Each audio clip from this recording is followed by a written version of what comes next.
simple and clean platformy game. All right, hello everybody. We should be platformy. Yes, we're fucking live. All right, we're fucking doing it live. Hello everybody. Welcome to DIGIBRO versus everybody for the first time in a while.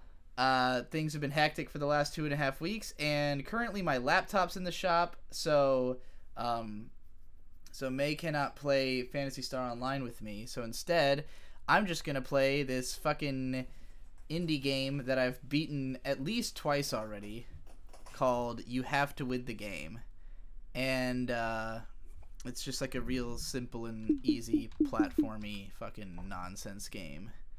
So I'll be doing that, and May over there is gonna handle all the fucking pulling the strings, as always. Yes, she's gonna make this somehow doable in spite of everything. So yeah, let's just go ahead and start fucking throwing people in to argue with me, I guess. Let's we fucking already get have this. somebody who called dibs. All right. I'm gonna throw in Deep Pico. Hello. Hey.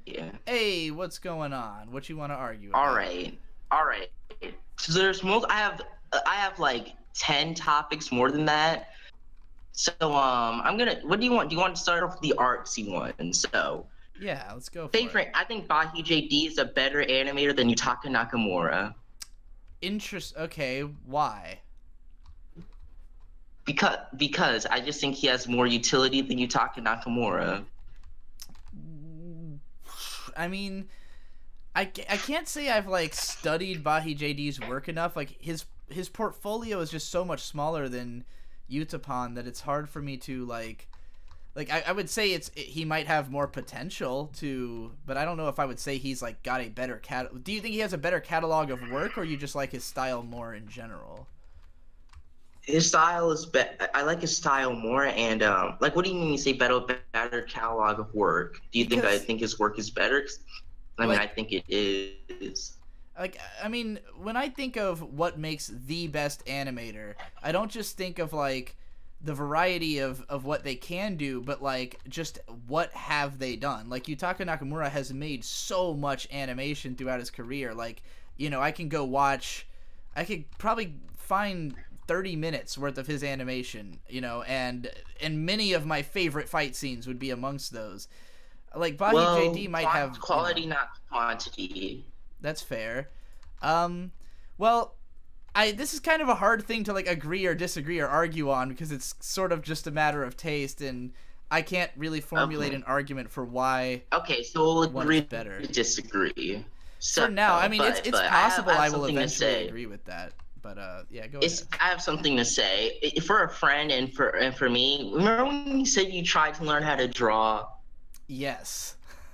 Okay, well, I'm gonna shit on you just like Munchie did on that one podcast. I'm gonna shit on you some more. Okay. Literally, if you literally just practice like 15 minutes a day for the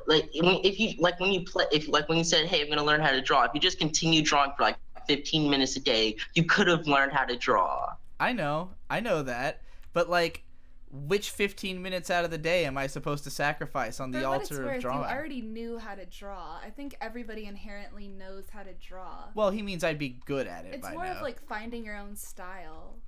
I mean, for me, the problem with drawing is just that it is extremely frustrating for me, and like, it's just that. Wait, Pantsu. You said finding your own style. I disagree. I think most of drawing, like practicing, is just for building up technical skills. Style is something that you already have. Well, it depends what you're drawing. If you're trying to draw manga, then it may be more helpful to find a style, since it's not really realistic, you know?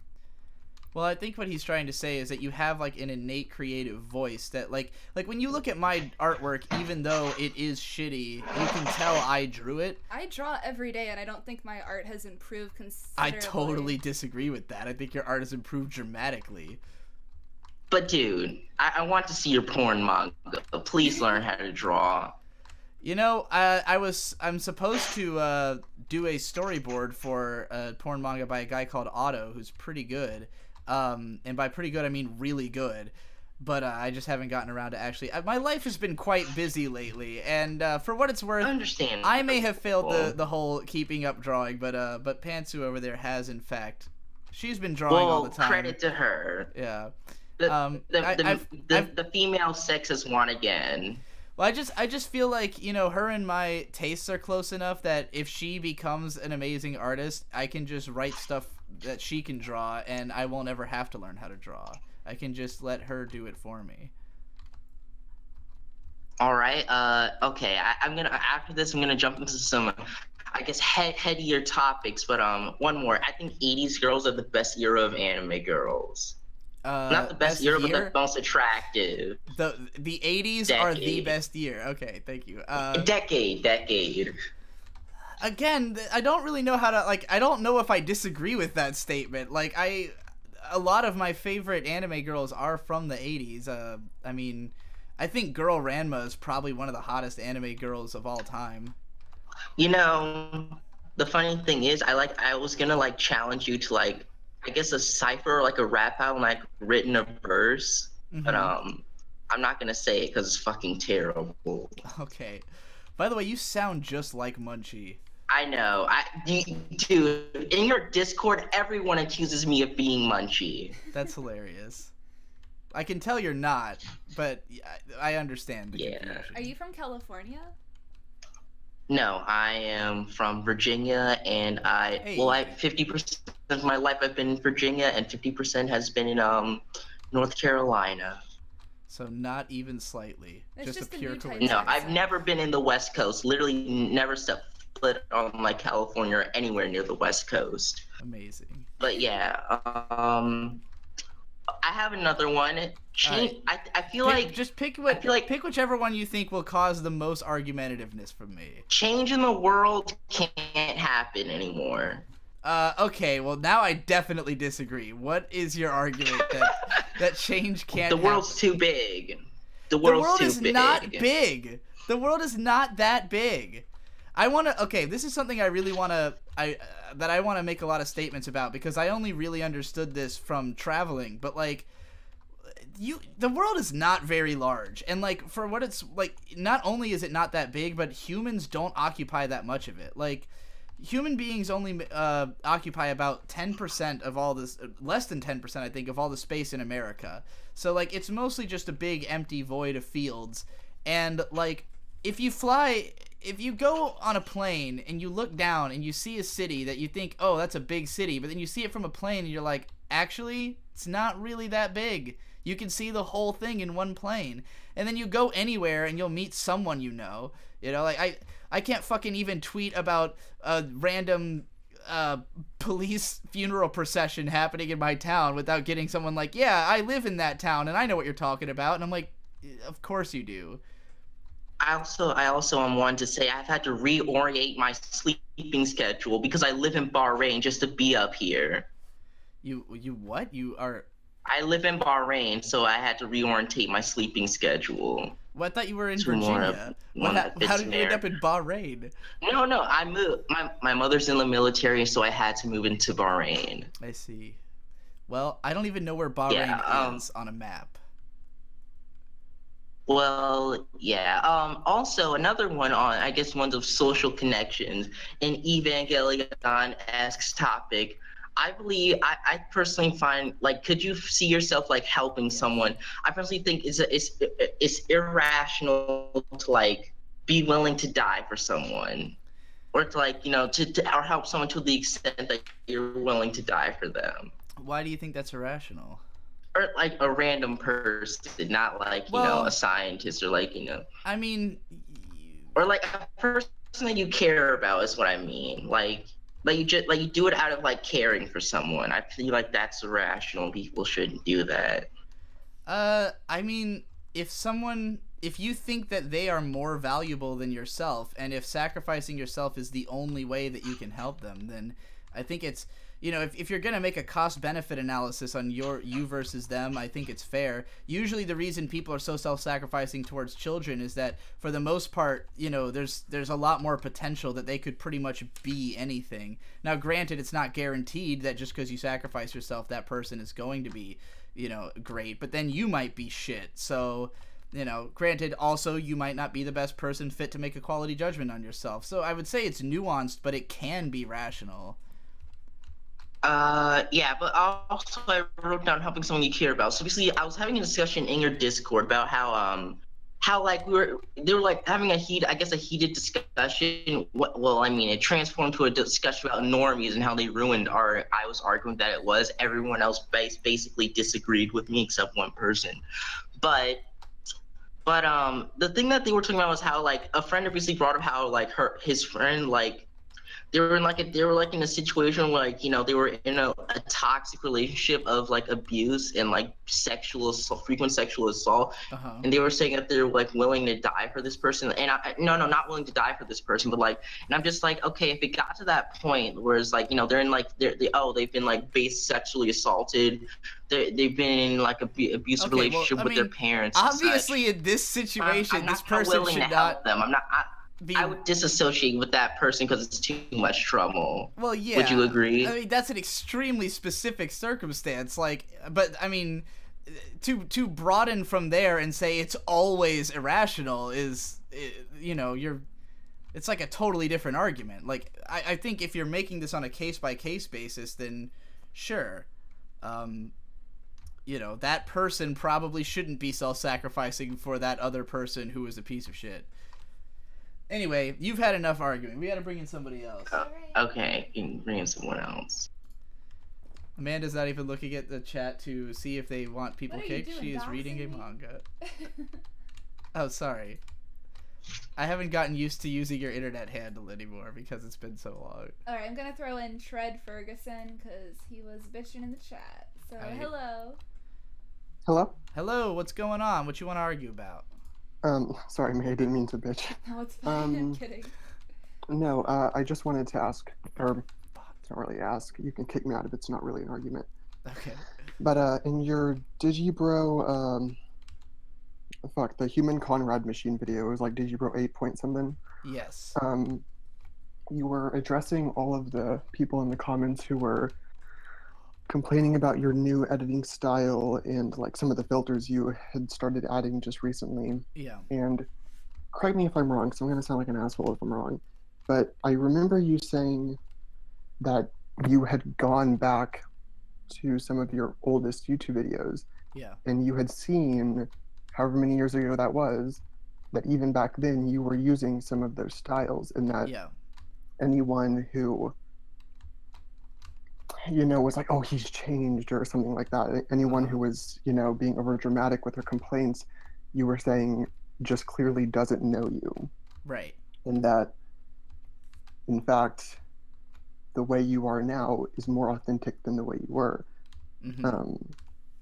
And I thought that was interesting because I don't remember what the video was, but it was one of your After Dark rants, which, by the way, is my favorite of your content. You were talking about most people, I think, but most people have seen them. You were talking about the H3H3 podcast and how they were talking to, I forget who it was, but one of those like trashy prank YouTubers, and how they are entirely self-aware of what their channel is and how it's perceived. Right. They just do it anyway because it's a show, and that all YouTubers are a show. Yeah. So I was wondering. Joey Salads was the guy in question. Joey Salads, yeah. That's such a dumb name. But I was just wondering, to someone like myself who, despite you saying you are being more authentic, is still kind of disillusioned with the way you've, again, this is all just anyone's opinion, and you've very clearly stated that you don't think you've changed very much. But for someone who can't help but think that way, would you say that your content is simply not geared toward me and I just shouldn't be watching? Or is there actually a change that you just didn't say? Or I mean, it's not fair to say that my content has not changed. I would say that it hasn't changed in the specific way that I was, like the use of filters and stuff like that. There's a concept that I'm sure I've talked about this before. Oh shit, I like pushed my earbuds further into my ears and then everything sounded like I was underwater. Sorry.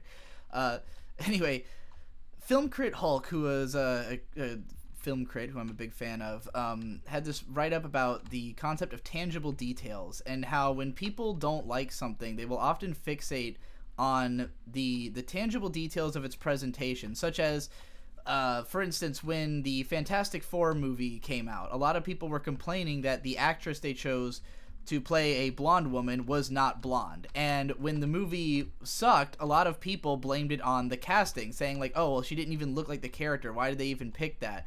But, like, obviously when it comes to acting, it doesn't matter how the actor actually looks. You can transform that through movie magic. And anytime someone who, like, in the case of James Bond, a lot of people were worried that Casino Royale was going to be a shitty movie because David, what the hell's his name? David, the guy who plays James Bond in the newer movies. Yeah, I don't know his name either. Daniel Craig. I was thinking David Clegg. I fucking got it confused. But, he didn't look like James Bond, but once the movie came out, because it was a great movie, no one complained, and that whole idea just kind of disappeared into the ether. And so I think that there probably are elements of my videos that have changed that might irk people, and that when they see the color filters, that is such an obvious thing to latch onto, that, like, is, you know, oh, this wasn't there before, so this must be the problem.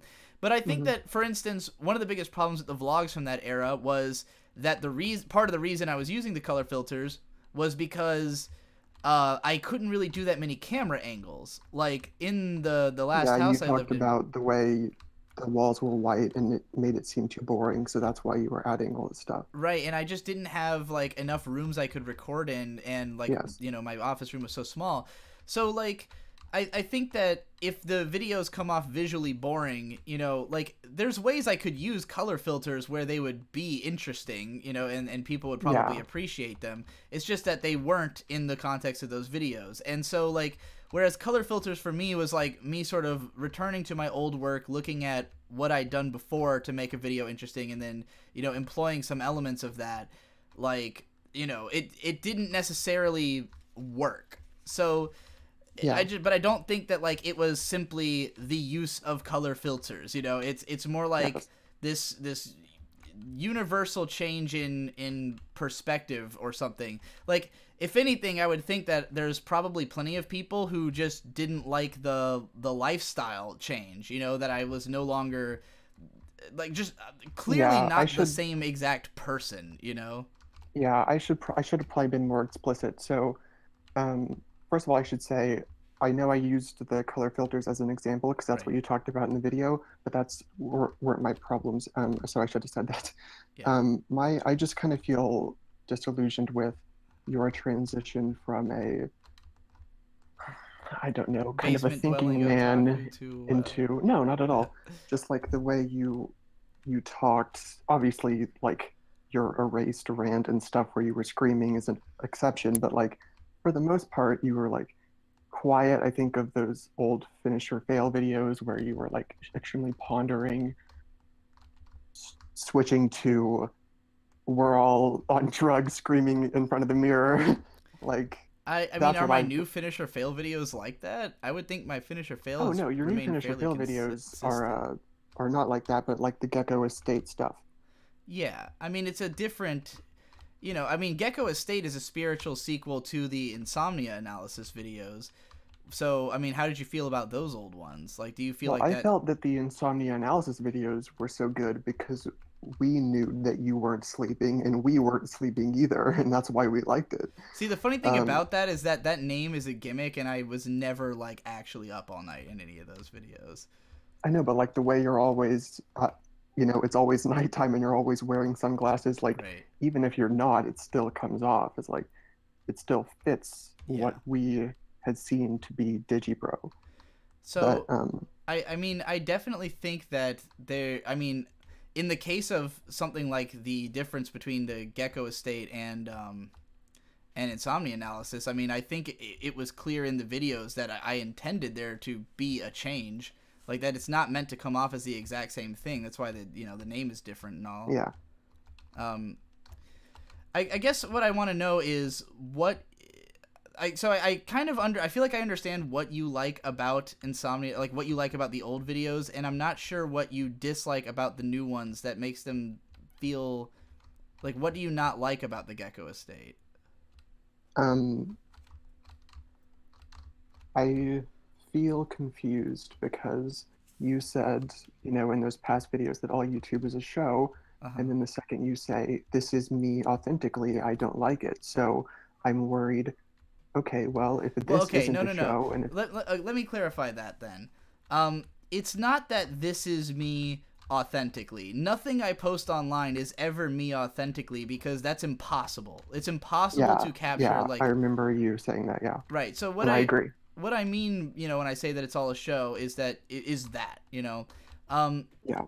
And I would say that the same level of authenticity has gone into the videos at every point. It's merely a matter of who I am is a different person than I was back then. Like, I understand. You know, I'm now someone who's in a relationship. I'm now someone who lives in a totally different place, who has different long-term goals, views on society. Back then, and not even so much that any of my opinions are particularly different, so much as like what I am prioritizing is different. It's like I used to be mostly about trying to understand and come to terms with myself and trying to get people to understand me. Now I don't feel like I need people to understand me, because people already get it. I've been around long enough. Everyone on the internet knows what my story is. I've got people in my personal life who, you know, affirm me and like, you know, care about me for who I am. I just don't feel that need to constantly be like shoving my not so much my opinions, self-analysis. Yeah, like the constant need to be like, here's what I'm all about, and like, you guys are all wrong about anime, or like nobody's representing my perspective. Like, I don't feel that nobody's representing my perspective anymore, you know? There was a time when I was championing the cause of merely creating analysis videos at all. Like, you know, the fact I just wanted more people to do it, and now I'm like championing the cause of, okay, well, now can some of you do it well, you know? And it's like the goalposts shift over time. So I do think there will be, you know, there inherently are changes, and I don't know how to, like, it's hard for me to look at the videos and say that I'm doing anything differently. It's like the methodology hasn't really changed. I guess I've just been watching so long that you're right. You just straight up changed as a person, and I was just overthinking it. And I mean, I don't even know exactly if that. It's not that you're even overthinking it per se. Like, I just think that my approach has always been kind of difficult to explain, because of the fact that it's always been this push and pull between doing what I think is best for me emotionally and doing what's best for my career. And like, sometimes it's very unclear which are which to the audience. Like, sometimes stuff that I'm really passionate about comes off as like boring shit that no one cares about, and then sometimes stuff that I'm like totally unpassionate about, people are like, this is your best work, you know? And it's, and like the reasoning behind every video is usually kind of momentary. It's like, okay, well, I need an idea every week, so what's the like, what's gonna generate that this week? Is it gonna be profit? Is it gonna be inspiration? Is it gonna be this or that? It's hard to say. And because I make so much content and I don't really think that hard about any of it before I start working on it, like, sometimes I can talk all this game about what my intentions with my content are, and then post 3 videos that have nothing to do with those intentions, because they're just ideas that came to me, you know? Like, so like it's always unclean. If I say anything about like what I'm doing, it's never gonna be like an exact one-to-one to what is actually, you know, going into the videos, if that makes sense. Yeah, I guess another problem too, and I should probably be out of here by now, but another problem I think is I've been watching a lot of your old content lately, because there was a few months there where you weren't putting a lot out. After the DigiDaily stopped, you weren't putting a lot out, so I was just watching a bunch of your old videos, and that was probably what brought this about, was me watching videos of you self-analyzing an older version of yourself, and then watching videos of a newer version of yourself and being like, what the fuck, who is this? So, well, it's also funny because I dislike most of my older videos, like except for the super, like when I took that trip around when I took my trip around America, where I was like visiting friends all the time, Yeah. I kept showing people my videos, but like I realized that most of my content is just boring for most people, including for me. Like I can't really rewatch a lot of my videos. With few exceptions. I mean, there's definitely ones all throughout my career that I'm proud of, even stuff from my early teens that I'm proud of. But I found myself, like, when I would, show videos to friends, like, I would default to a lot of my old comedy videos, or just stuff that was a lot more broad and, like, not so anime focused, or just not so focused on me. And it made me realize that, like, so many of my videos were about getting something off of my chest, and they had nothing to do with the audience. And because of the fact that I've changed, that means that I'm no longer interested in the videos where I was just trying to get something off my chest, because it doesn't appeal to the current me. So I'm watching it, I'm just like, oh, here's me just fucking farting on about myself again for the 80th time, And so yeah, like now I try to make stuff that I expect to last a little longer. Like with the Gecko Estate vlogs, there's still an element of like, I have to get this thing off my mind, but I want to formulate it in a way that if I came back and watched it a year later, I think I'd still be entertained, And so like a lot of my editing decisions are more based in that kind of mindset. Oh fuck, I just fucked up really bad in the stupid game I'm playing. No. Anyways. Sorry, not watching the Twitch stream. No, it shouldn't be. It's probably fucking insanely boring because I'm playing a hard as balls indie platformer. But yeah, like,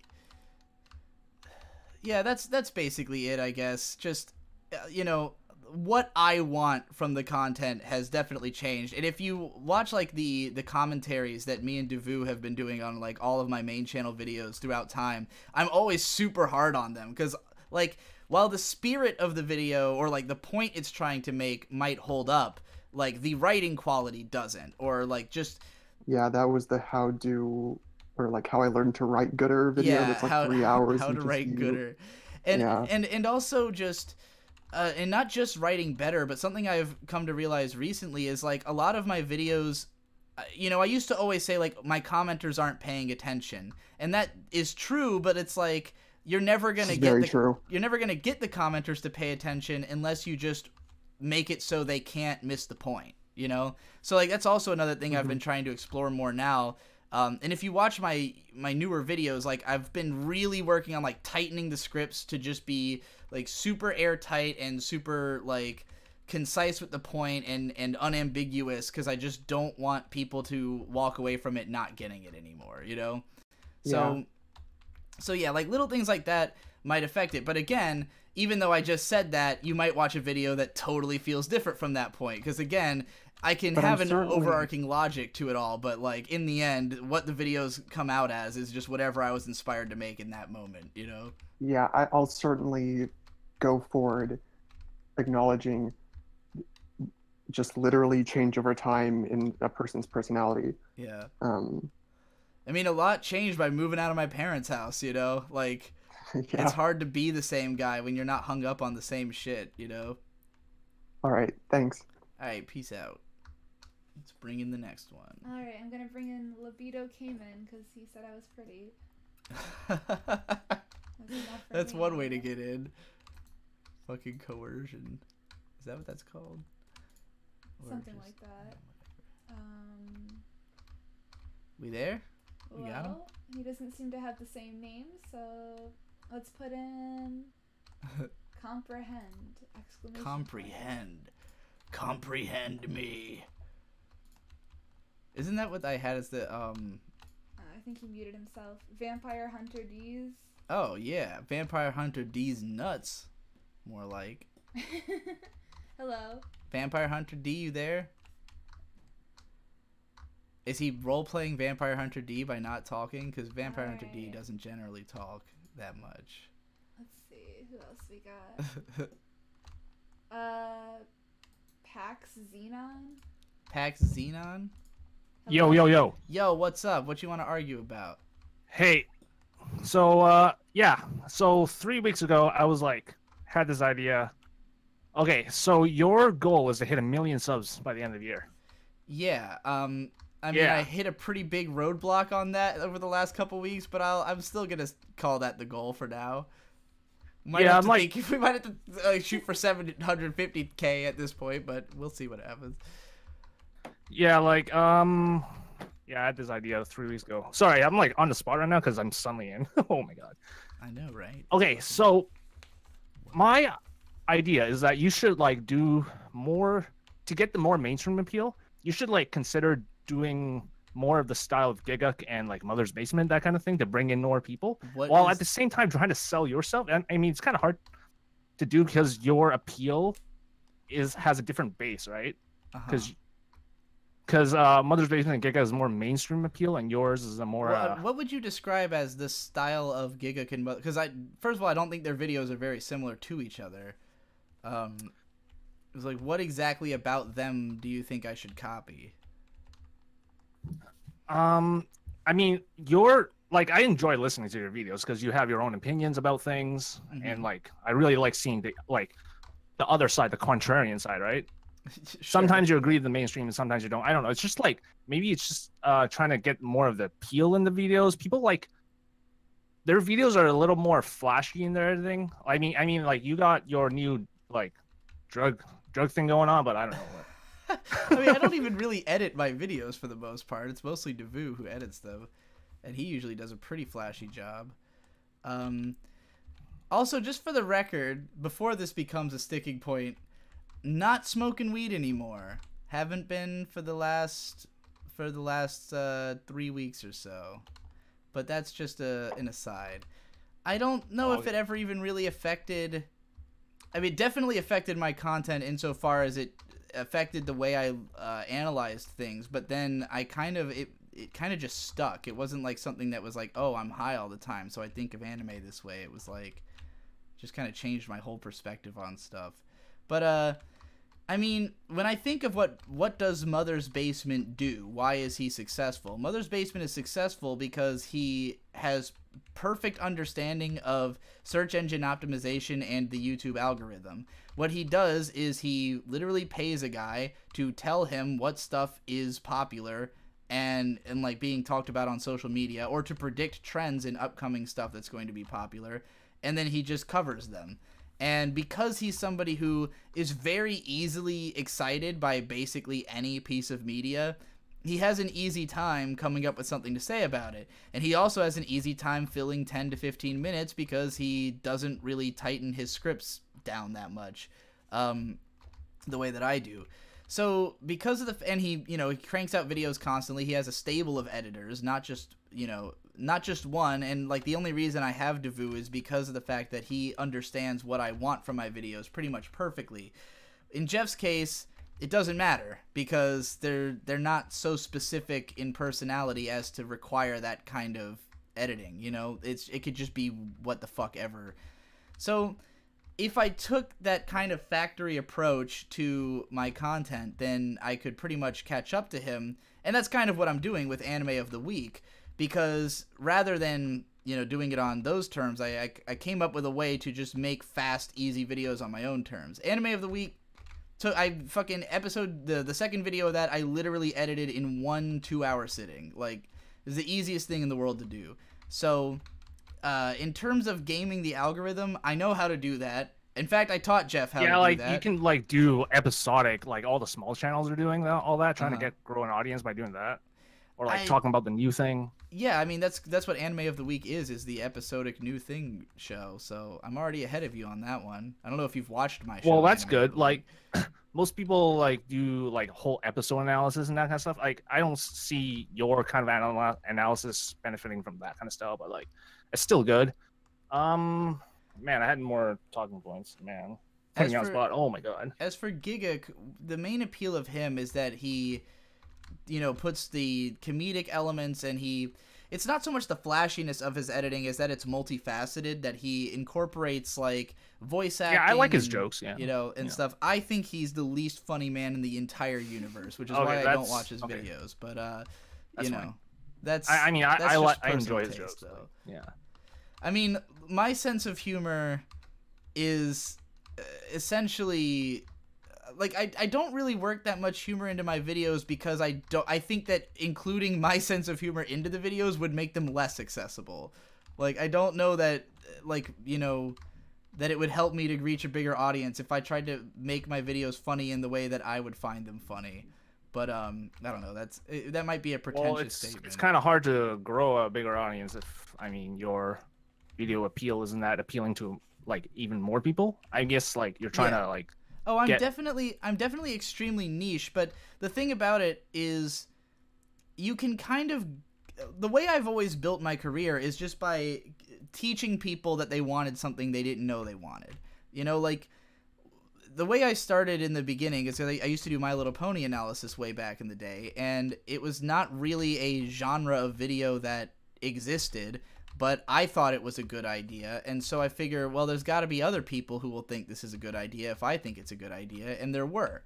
So, ultimately, like, the style of anime analysis I do, like, there clearly are people who are already, you know, who already like it, who already think that it's a cool style, but it's a question of, can I convince more people that they secretly wanted this all along, you know?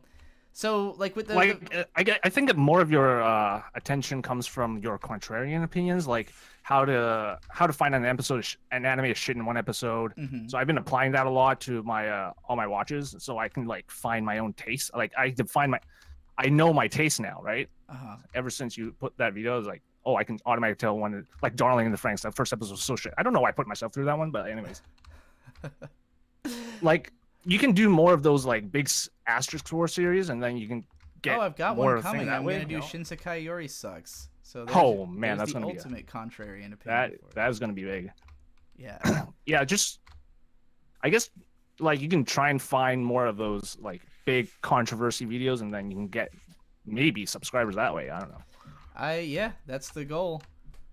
I feel like you missed I think because you came up with this topic 3 weeks ago, maybe you missed the last few videos I did on my channel that were basically me saying I was going to do the things that you're telling me to do right now. So well, those videos are like the anime of the week videos.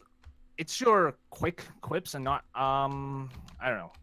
I mean, I watch like pretty much every video that you guys, all the anime YouTubers, put out. So, and also your Hoseki Kuni video is like kind of 7 months late. I'm like totally understandable. I just think that a lot of people, I know like, it's a lot of smaller anime YouTubers have already said a lot about it. So I don't know if your video, I mean the video of getting the psyche part. I guess that's like a new topic that you were trying to find. I honestly I haven't watched anybody else's videos about that show because I didn't watch it. Yeah, I really liked like Pedantic Romantics video. That was a really good video. And, I am usually bored with Pedantic Romantics videos, so I don't usually watch them. But I'll check it out.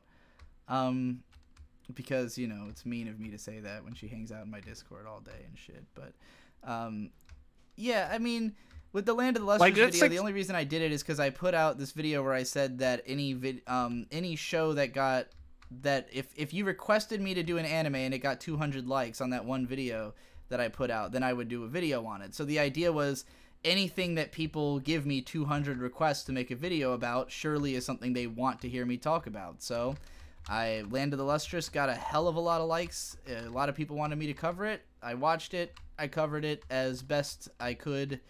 You know, I just kind of said everything I had to say about it that I thought was of any interest. So if the video comes out boring, it just means I didn't have enough to say about the show. Well, it was nice to hear more like varied topics, more even if it was not contrarian, it's still very interesting to hear your take on popular things. So I guess you should do more of that in the future. I agree. All right, we got to bring in the next person. All right, see ya.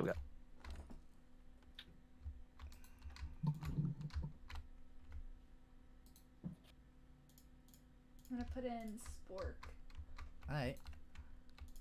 I've heard that name Hello? before. Hello, Spork, what's going on? You've heard this name before because I was on another episode of this show.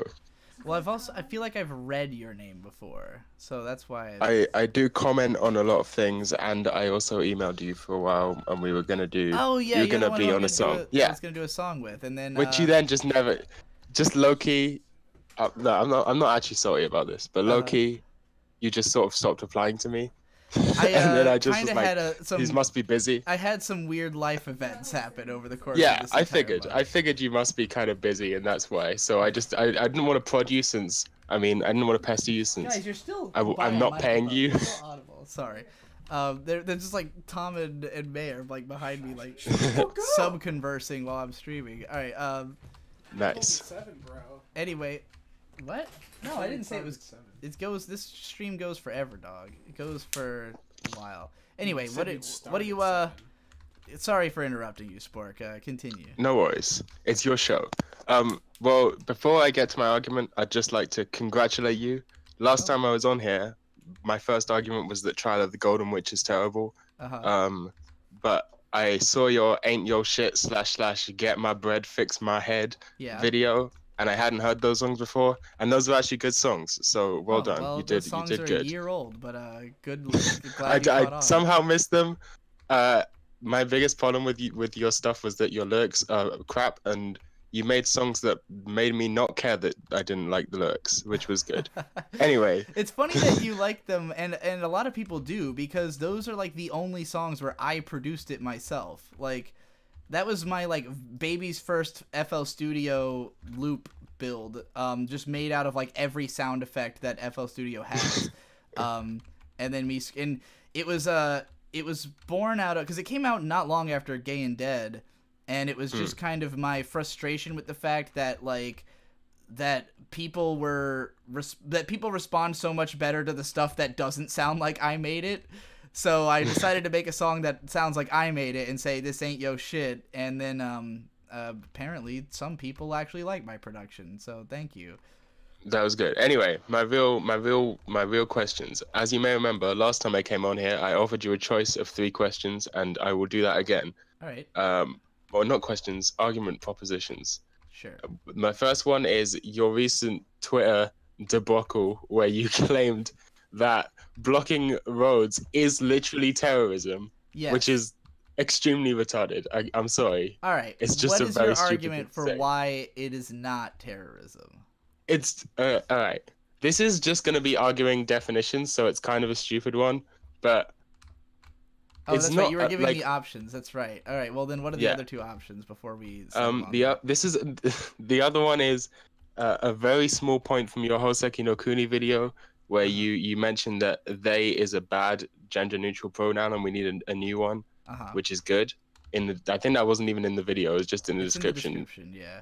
I disagree with you. I think they is a perfectly okay and good gender neutral pronoun. But they also is a word that you use to refer to a group of people. Yeah. So when you're that's true, writing a but video it's also where you already in the English language. Yeah, but we could. Why stack more definitions onto a word that's already bearing so much under itself? Like, the reason I decided. No, it's not good. Because when I was reading the script, I tried to replace the word she with they throughout the whole script. And because of the fact that I also sometimes refer to the entire group as they, it became really confusing in sentences where I was both talking about Fos and talking about the rest of the group. So it's like, I'm saying they to describe both. And it was so confusing that I was like, we need a better one. Like, this one doesn't work because there's sentences where it just falls apart, you know? I don't deny that it's bad and doesn't work. No, my point is that there is no option. No one. Tumblr has been trying to come up with new gender neutral pronouns. Tumblr comes up with all these stupid sounding ones like fablay, and you're just like, why would you make it sound dumb? Like, Tumblr has this like. Because of the fact that like Tumblr is just a bunch of people preaching to the choir, and like even though they claim that they're trying to change things in the world, they make no actual attempt to reach across the aisle and speak to the other side, which is the only people whose minds you need to change is the ones who disagree with you.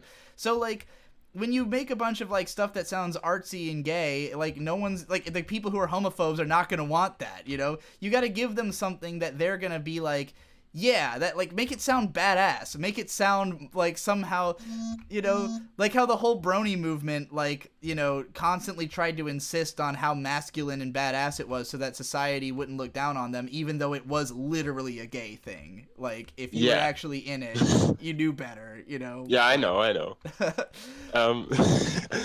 But my argument against that is that the people that you need to change your mind, they're not going to accept a new word because they'll be like, they're changing the English language now. They think the language is fascist or whatever. You know, them types of people. The language changes every single At least year. with they, every time a new it's Oxford true. Dictionary is put out. You know. No, again, you're right, and these people are idiots. But this is the fact of the matter that they will do this, and they already have done this. I'm sorry, I should probably put my phone on not vibrate so it doesn't do this every 2 seconds. But yeah, at least with they, you have the argument that literally Shakespeare used they as a general neutral pronoun, so you can say that to them, and they can't really deny it, and it's already in the language and in the dictionary. It would be great to have a better one. Like I would love if it existed. Are the people who are like, are homophobes really swayed by citing Shakespeare? Like, Shakespeare's some gay shit. Like, they don't know that because these people. They just love anything that's Western culture, and they don't care that the fact that Shakespeare was actually like a working class hero and like wrote stuff for the masses and blah blah blah blah blah. And also that all of Shakespeare's plays included men dressing up as women constantly. But what they do care about is that Shakespeare is white. So are you from America? I'm not. I'm from the England. Okay, the United States of. Because in America, Shakespeare is not someone you could cite to like most Americans hate Shakespeare because they had to read it in high school and they didn't understand it at all because your high school teacher does not explain how like iambic pentameter works to you, so it just reads like fucking incomprehensible drivel. I only finally understood how to read Shakespeare after I found out that you just have to read it to the tune of Womanizer by Britney Spears, and then it all made sense to me. It's basically all a trap song.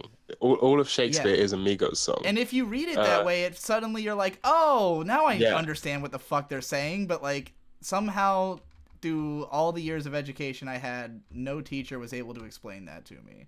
It's almost like school is an inherently flawed system that sucks at teaching anyone anything. I agree completely. But that's for another argument. Yeah. Now we just gotta wait for somebody to call in to counter that, and then we'll team up on that guy. All right. Wait, did we reach a conclusion on this? I don't even remember what we were arguing about. Do you want to switch to a different topic? Yes. Let's go for what was your third option? You might just this one I'm not sure about. You might just agree with me. Okay. But so I am an avid fan of the Procrastinators podcast, patreon.com/the Procrastinators. Hey. Looking out. That's Tom's whole paycheck back there. Yeah, pretty much. Low key. It has been shit up until like 3 episodes ago. It was absolutely terrible until the Formless cast. Yeah. Okay, totally. You agree with me. Good. Good. I'm glad. The sad history. I don't know if I talked about this publicly. I know the other PCP guys heard about it. But back when Ben and Munchie did the Rowdy Fuckers Cop Killers, where they basically first raised all these problems at the PCP, and Munchie was like just asking like he just couldn't comprehend why it had gone to shit. And I made an entire like 20-minute video of me playing Bloodborne and explaining the history of how the PCP went to shit. And then I accidentally deleted all of the files, including the fully rendered video, before uploading it, thinking that I had already uploaded it. So it does not exist anywhere. But I mean, the PCP did go to shit, but there was like a logical reason behind it, which is basically just that, ironically, at the same time that it became a for-profit venture was the period when like everyone was kind of pushing it off their plate. Like I was in the beginning, it was like everyone was editing it because we were all kind of trying to one-up each other. And then at some point we realized that putting more effort into editing it was just making the episodes late and it was not getting them any more views. So like everyone was too busy to really work on it. And then when Nate was doing like Mia Mafova and shit, I was editing it for a while. And for me, it was just a simple matter of like, I'm a super fast editor. So it was really easy for me to just churn them out. But then as soon as there was a money incentive, I was like, let somebody else do it because I'm busy, getting ready to tour the country. So it basically became whoever wants money the most, i.e. Ben Saint, was going to be the editor. And since Ben doesn't give a fuck about putting any effort into it, because we never really like established like clear ground rules of like what had to be done, it was basically just no one really had time to make it their main focus, so everyone passed the buck to somebody else. And so no one was focused on how do we make the PCP good. Everyone was just focused on, am I going to show up this week, and like who's on the schedule and stuff like that. And when it got to a point where there was money involved and we had a 5-person limit, I basically blinked off the show entirely because I would never show up to the meetings where we decided who would be on the episode. So until we got rid of the personnel limit, that's when I finally started coming back on the show. And then by that point, it was so like deeply, it had been running for so long just as is, that like the idea of changing it now seemed like a contestable thing. And again, no one was like prioritizing it, even though steadily, in spite of the fact that the show was getting worse, it kept making more money. Like, because we made the Patreon and because more fans were coming in, like the show just kept making more money. So there was no reason to really question the way things were being done until it came to a point where, you know, both people on the show and people watching the show were no longer satisfied with the quality level. And it became a question of, well, how do we fix that? But at no point have people just started pulling their pledges over it. So it's never been something where it's like, oh, we need to change. It's more like a suggestion that was bubbling in the loins of a few members. But now that it does make so much money, and now that some people can like make it something they actually focus on, like it's, you know, it's picking up steam again. So yeah. Well, I pretty much, yeah, that wasn't an argument at all, because you're just completely right. So let me go back to my first point, which is that blocking traffic this is the one I by wanted. no means... This is the argument I'm most this is the actual argument. This is the one I came up with first because, like, I saw it on Twitter and it triggered me, and I was just like, I'm triggering everybody. What the fuck, Digi? You're smart. You're smarter than this. Come on, Digi. All right. Well, I guess I'll just state my case first, because what brought this up was I was trying to drive May to a doctor appointment, and on the way, the intersection that we had to go through to get to this doctor's appointment was completely stopped with people. And I assumed it was a protest, so I, after spending like 20 minutes trying to figure out how to circumnavigate this thing, which was nearly impossible because it was literally on the road we had to be on, eventually it just kind of cleared up, so that's how we got in. But like, while this was happening, I sat down and I immediately tweeted, like, protesting and stopping traffic is fucking terrorism, because it was literally an unsettling experience not knowing if she was going to be late for this doctor's appointment. You know, it caused stress, it caused confusion. I don't know my way around town that well yet, so I was kind of lost. You know, like, it was just overall a pain in the ass.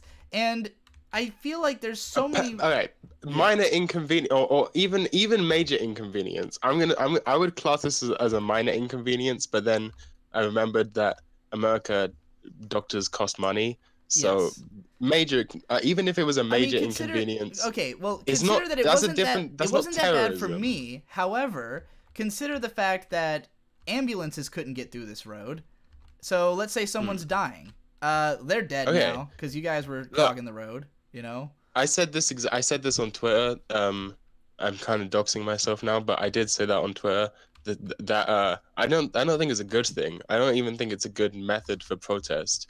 As I mentioned on the last time I was on here, I'm an anarchist, and I think non-violent protest is stupid. It doesn't achieve anything. Okay. But I also don't think that you can just.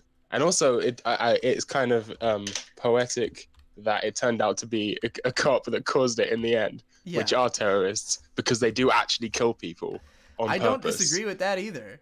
I mean, as I said on Twitter, when I found out it was just some fucking cop funeral procession, I was kind of even more annoyed, because I was like, should the police not be considering this a public disturbance that they themselves are causing?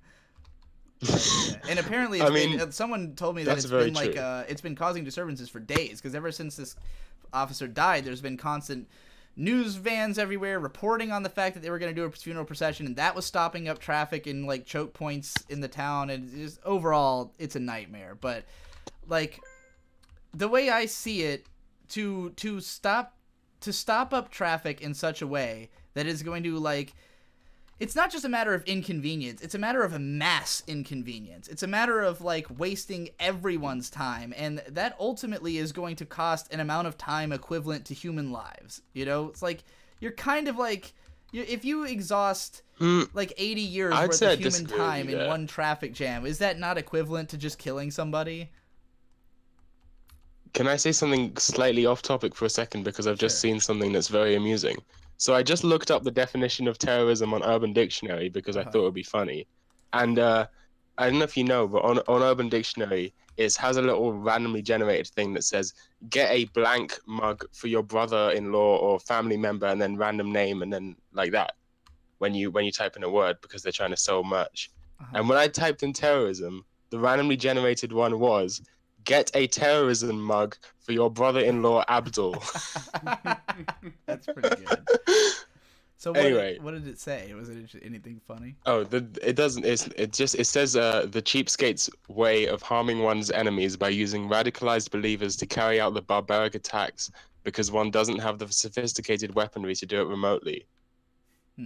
Doesn't sound. Which I don't think is a very satisfactory definition. All right. Well, what do you want? What about this is not terrorism? All right. You did say that you were minorly inconvenienced and it caused you discomfort. Yeah. But at no point, I mean, unless you, I wouldn't say, like, how do I put this into words?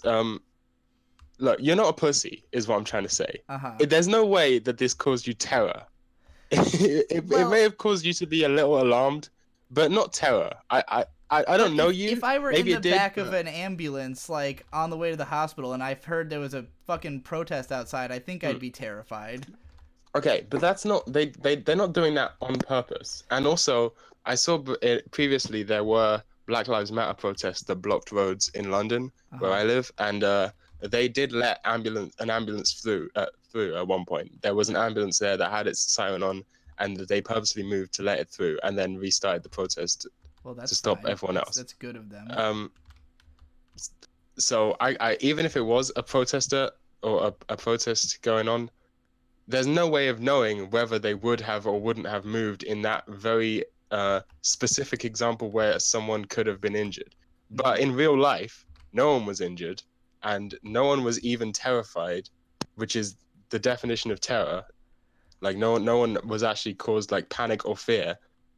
Well, at least not majorly, not like fucking 9/11. And in fact, I would even argue that it kind of undermines or disrespects real terror attacks to say that that was a terrorist attack. Like, I'm sure. Like, I would say if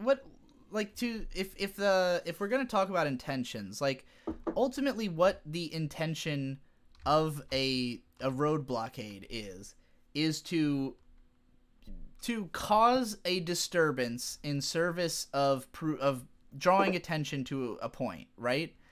And, like, I don't see how that is, like, theoretically different from terrorism. Like, ultimately what you're trying to do is fuck with people in service of them acknowledging your ideology. And in both cases, I don't think it works. Like, just in the same way that terrorism does not, I don't think that's true. I don't think that's what the goal of terrorism is. No one thinks that. No, you don't blow up the Twin Towers to get people to convert to Islam.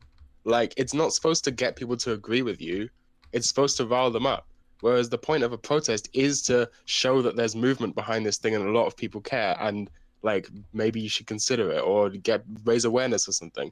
I just don't see how I think that to do it this way, though, is it's like, you're harming people. You're doing this in a way that is, like, ultimately going to fuck with people, Like, that's literally the point. Yes. Yeah, I mean, how is that? I just don't understand. But it's not terrorism, because it's just a minor inconvenience. It's not like gonna fuck with people by killing their families. It's gonna fuck with people by, like, making them slightly late for something. Well, it might make them extremely late for something, and maybe that something's important, I mean, I just don't see how it can be justified. Like, I don't see how there's any way that this is a necessary thing to do, and that choosing to do things in a way that will deliberately hurt people, you know, is, to me... But it didn't deliberately hurt anyone. No one actually was hurt. Well, I guess in your circumstance, it wasn't even protesters. Right. But I know when there was Black Lives Matter protests blocking the roads over here, no one was actually hurt. Otherwise, there would have been a massive media outcry by it. Like, well, I mean, it's define just the word all it hurt, is because, like I said, if you waste like physically 80 years injured worth of human time, you've basically killed somebody. Yeah, but that's spread over like hundreds of people. Think about how long. Well, then by that argument, work is the biggest terrorist attack that's going on at all times. I would not because disagree everyone's with that. wasting. Work is a terrorist attack. The existence of terrorism, mega though. corporations is terrorism. I'm terrified of mega corporations. I'm terrified of Target. You have a very loose definition of what is terror and what is not. Look, I've got the fear and loathing, all right? Everything in this country fills me with the fear and loathing. Well, there you go. I guess we just have different definitions of the word terrorism, and we're not going to reconcile those two things. It's funny to me anytime there's like a word debate on something like this, just because I don't really take any individual word all that seriously, since words are all loose in the first place. Yeah, It's all I agree with. I would like to make my position on language clear. Mm-hmm. I think that language is absolutely terrible and rubbish for actually expressing things. Like, it's really limited, Right. and so arguing about words is something that's inevitable because language is just crap. Yeah, I agree. Yeah, so I agree with you on that sentiment. Yeah. Yeah, I mean, I guess, I for what it's worth, I don't consider myself an anarchist even about words, because I think obviously, I think that society and words need to exist for us to fucking come up with anything, like, you know. Well, words, they're useful, but they're not like the best. I've been thinking about this. It's hard to have this recently conversation with words, isn't it? That's exactly what I was gonna say. Yeah, it's very hard to describe the flaws in something while expressing yourself through that thing. Yeah. Like, I'm a musician. I'm making music all the time, but by the very fact that I'm constantly making music, I'm highly aware of the flaws that is inherent to music, like the limitations of it, and want to make a song about that. But it's impossible because you have to use music to make that song. Yeah, yeah. I mean, I guess there could theoretically be a way to break music while making it. I mean, in much the same. I'm trying. Like, if you can somehow find a way to make a post-structuralist song, I guess. I mean, more so than maybe post-form. I don't know, man. But that's Good just luck. noise. You've just made Merzbow. Yeah. And I mean, that's kind of what Merzbow's, all of his music is just like pure anger at the world for not being accurate enough, I guess. I'm not sure if that's true. I think some of Merzbow's albums are very peaceful, or as peaceful as you can get using harsh noise. Yeah. Like Merz Buddha, for example, is like, I'd say meditative. It's one of my favorite Merzbow albums. You check it out. All right, well, we should probably stop this before we start talking about Merzbow in front of an audience who cannot possibly be interested. So, all right, good arguments. See you next time. And please reply to my email and be on a song. I don't even know what the last email you sent me was, so I'll send you an email. Yeah. All right. I was writing for both tracks you sent me. I did write half of a song and just never finished it. But anyway, yeah, peace out. All right, cool. Peace. I'm not entirely sure what you guys' setup is back there at this point. I put in Slim Bro. All right, Slim Bro, what's going on? You there? Slim Bro? Fat boy Slim Bro? No? All right. Doesn't sound like he's there.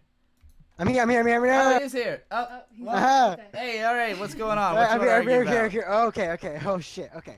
So for half an hour, the guys on the Patreon, your Patreon, trying to get me out for half an hour. So okay. It's more of a meme. The thing is, I can't. The thing is, I cannot be logged into my Patreon Discord while I'm doing the show because I use a different Discord account. So that would be totally that's fine. Don't worry. It's fine. So, what is shonen? It is the. I mean the. Do you mean like as a genre or as a word? As a genre. As a genre. I know shonen, it means boy. But... Shonen is a. I mean, it's not a genre. It's a demographic tag. It's just stuff that is marketed towards young men. We'll say. And how do we know what is and isn't shonen? Just by what the magazine says it is. Basically, that's how I go by. So if it isn't in like Shonen Jump, it can't be shonen.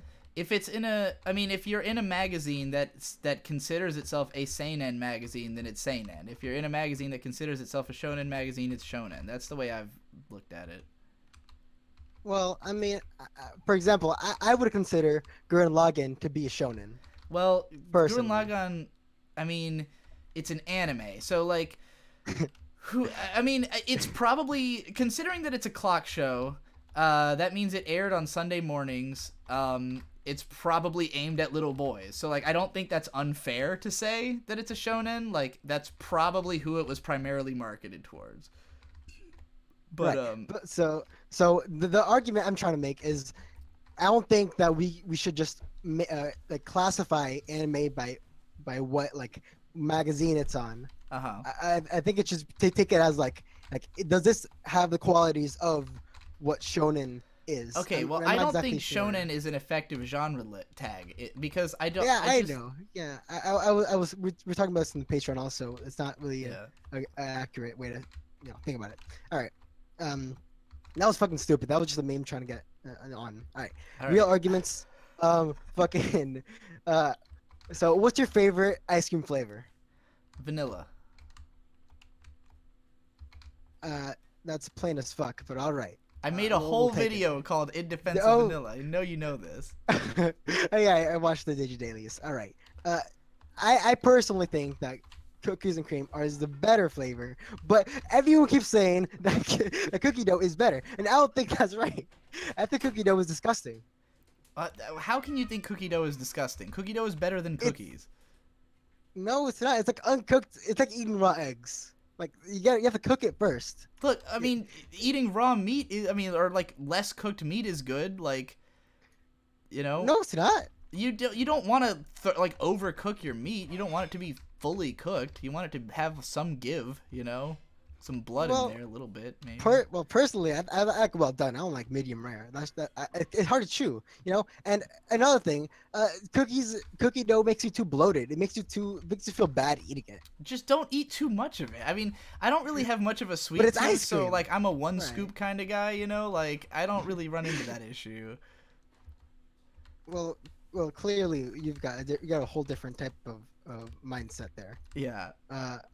So. We talked about this in your Patreon a few days ago.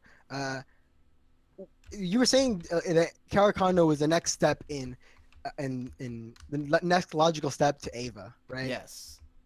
How Ava is about getting, understanding that communicating is good, and Karakano is how it's good. Yeah, that's a good way of putting it. Even though before I thought in one of your Ava videos, you clearly mentioned that show is just about how it's not about learning that communication is good. It's how I'm correct me if I'm wrong, but I'm pretty sure before you mentioned that Ava is just about how how communication affects Shinji, like how Asuka makes him express more, and how in the first 6 episodes sets him up to be more caring.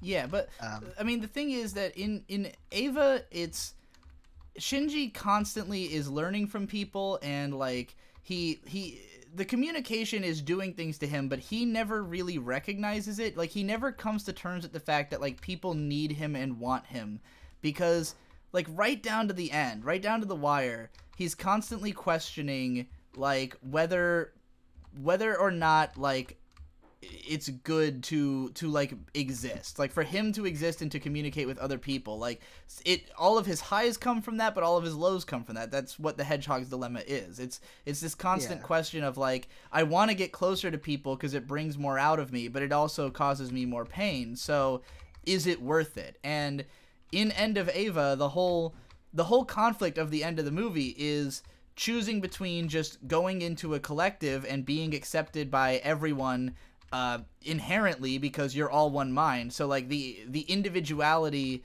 is gone. There are no people. You're all one. And what Shinji thinks in the end is, well, one is the loneliest number, ain't it? Like if we're all one, Right. then that means that I'll be alone forever. And so rather than that, I'll choose to try again, to try as I have been throughout the whole show, to once again make a human connection. But it's the first time that he's really deciding that on his own terms and like being like, hey, I'm gonna fucking do it. Like, not for anybody else, but for my sake. And he chooses to do that with someone who at this point literally hates him. Like, is, you know, when he saves her, she says, you're disgusting, you know, but like he's willing to fight through that and try to find some understanding. Whereas with Kare Kano, like, sort of the first couple episodes are these two loners, like, having this realization that, like, hey, this other person maybe is gonna, you know, complete the parts of me that are missing, you know, and then the whole show is about exploring how they do that, you know, like, from the ground floor of these people have fallen in love, that's already a given. We don't have to worry about them hooking up. It's like, what are they gonna do now that they are hooked up, you know? So that's what I meant by that. Turn to paper mache, and they fuck up the next 4 episodes. Yeah, well, you know, there's a reason that ultimately I would say that Ava is a better show because of the fact that it, you know, has a proper ending and all. And, you know, with Kare Kano, you can't exactly go to the manga and just pick up where you left off and expect it to be as good. I've tried, and it's not. Yeah. It's in there right now. Well, I agree. I definitely you make strong points for that. And you were saying that after Kare Kano would be, you said the second Gurren Lagann film. Was that right? No, I was saying that the logical sequel to Shin Godzilla would be the second. Oh, yeah, you're right, and that's movie. that's an amazing concept. Shin Godzilla getting out of cells. Okay, yeah. To add on, remember the Bunchy ripoff, Pico, talking about how the world is big? Yeah. You're saying... Okay, well, I recently heard your Patreon podcast on how I'm intertwined the world. Uh-huh. And I think that, yeah, humans physically don't take up that much space on Earth, but their global impact has been massive, like in more ways than just physically. Well, sure, but I mean, so humans take up way more, like, are huge in respect to the Earth. Well, yeah, I just think that to think that the world is too big for things to change, it's like, what you have to understand about people is that, like, basically everyone wants the exact same thing.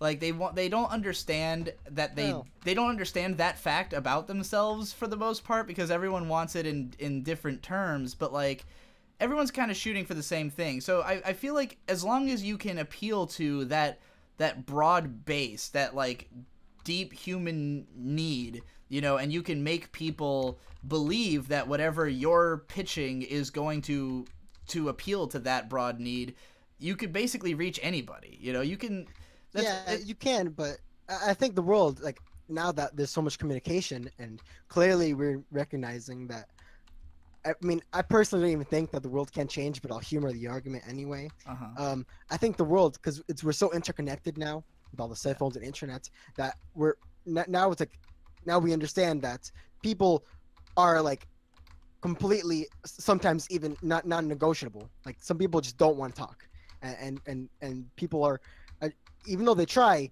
it's gonna be hard trying to change the entire, you know, Middle East, China, Southeast Asia. I think that the people who are non-negotiable are the ones that we just need to save for last. Cause like, yeah, like, well, as long as we get, because, you know, it's hard to be the last man standing, it's hard to be the last guy whose mind hasn't changed. You always see that scene in like in cartoons where like the old curmudgeon-y guy like keeps insisting he's never gonna agree, but then once everyone else is on board and they're like, come on, then he's like, oh, okay. And like, you know, that's the Middle East in this situation. Like when we get to a point where, and I mean, granted, it might be done with guns at the head rather than, okay, you know, like it might be like, no, now that everyone in the world except for you is on the same team, you are basically powerless, you know. So, you know, you can look at it authoritatively or invitingly, but yeah, either way, I mean, you know. I mean, when you say that, it feels kind of like, yeah. By the way, your platforming fucking sucks. This game's hard as shit. All right. Yeah, I can see that. It is hard to be the last man standing, but the thing is, like, there's always gonna be someone backing you up. Like in the Middle East, there's always gonna be, because it's Middle East is just like a agglomeration. A conglomeration, you mean? Are you still there? Did we lose him? Did we lose me? Am I still alive? It looks like you're still on. He might have just got disconnected. Well, we lost our guy, so we might have to replace him. Hello? Oh, I hear you. What's going on? Did I cut out? Yeah, you cut out for a while. What did I last say? Just start from the beginning of what you were saying. All right, so there's so many people in the Middle East, for example, that there's never going to be that last man standing. I don't think it's possible now, especially now. The Middle East is not like that population dense. I mean, it's expected that the Islam is going to be the #1 religion in the next decades. I mean, it's going to overtake Christianity. So I think they're going to keep growing, and there's never going to be the last man standing. I mean, is that not just because they are both like, is it getting bigger than Christianity, and Christianity is like stable, or is it because Christianity's shrinking? I think overall the world is becoming more secular, but like the Middle East has become like so like isolated from the rest of the world that it to an extent, compared to Christianity at least. Consider this. It's becoming like... Consider if the U.S. and China became allies, like just complete allies, which is possible. China's got 2 billion people. They can swing that around at anybody.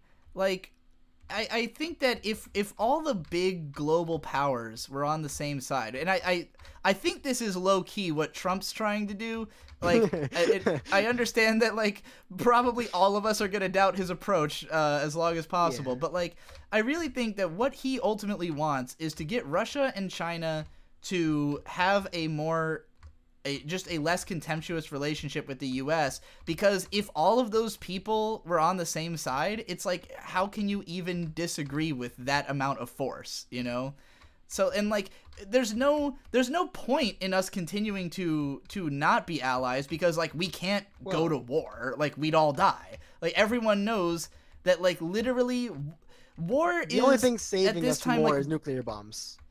Yeah, like, I mean, nuclear bombs have made it so, like, you can't use them. Like, as soon as somebody... It's all bluffing. Like, anyone who... Yeah. And I mean, that's why Trump has managed to broker these peace talks between North and South Korea, is because he just called the bluff. He was just like, look, are you gonna fucking nuke us? Like, that, you're not gonna fucking nuke us. What are you talking about? Like, if you nuke us, you're just all dead. Everyone in the world is dead. So, like, quit the posturing and fucking get out of here, you know? I think that's my theory on what he's trying to do, and I'm not necessarily like a Trump guy or anything, or trying to defend the ways he went about it, but like, it just seems to me like he's a guy who recognized that, like, you can just do that using Twitter, and because nobody takes it like too seriously, you can get away with it. But like, I don't know. I mean, honestly, personally, I think he's gonna get impeached. You think what? I think he's definitely gonna be impeached. For what? Well, I mean, people are calling him treasonous. People are saying that he's... People are calling him that, but is he a treasonous? Because you have to be one to get him. I mean, first of all, being impeached just means going before the court. It doesn't necessarily mean, like, losing the presidency. But so even if he was impeached, that doesn't necessarily mean he'd even be out of office. But, like, I just, I don't know. I haven't seen... I haven't seen any like you know. convincing evidence of a thing he's done that would be an impeachable offense. You know. Well, we can argue about the world news any other time. I don't want to talk about Yeah. that. That's boring as fuck to me. All right. And in more important topics, this entire It's only podcast- relevant to everything we're discussing, but all right. Yeah, don't worry. Right now, I want to say this entire idea of this live stream is flawed. Okay, what's wrong with the concept of the live stream? The only people who are gonna debate you are fanboys who are in the patrons, and not like people who actually care about arguing with you. See, that's the thing. I didn't expect that when I created the show. Like, I formulated the show around the idea that it would be easy for trolls to have their voice heard if they really cared, but none of them seem to be willing to actually come on. I don't know why. It's because, well, as Econ said in his Patreon, it's because you don't give your attention. Like right now, you're playing a game, and he's like, "Why should I give you all my attention if you're gonna like half-ass?" Okay, well, Econ doesn't count because Econ talks to me every day anyways, and he's not the kind of person I expected to come on the stream. Like, I mean, right, but I mean, I think like people like the anime snob are just not gonna care enough to get on here because there's no incentive. I mean, people who are in this chat are only gonna be fans of you, so no one's gonna like take him seriously. I mean, who cares? Like, if they make a better argument, like the point of this show. Is trust me, people, even if you make a terrible argument, people are gonna still gonna side with you. Yeah, but like, it doesn't matter if people side with me. It matters if you like. I mean, if I make a terrible argument, there's going to be people who are going to say like, "Digi made a terrible argument." You know, I mean, people aren't dumb. They're not just sheep. The reason I have followers is because I'm good at arguing. It's because the things I say make sense. Like, it's not like people follow me for no fucking reason just because I happen to be DIGIBRO. The reason that they back my claims is because they think that there's validity to them. And if they didn't, they would stop backing me, you know? If I came out here and said a bunch of white nationalist shit or something, like, my fans are not going to stay behind me, you know? Like, I'm pretty sure a good portion might. Well, maybe a few, but I mean, most of my audience is trans kids, so like, I think they'd be pretty fucking offended.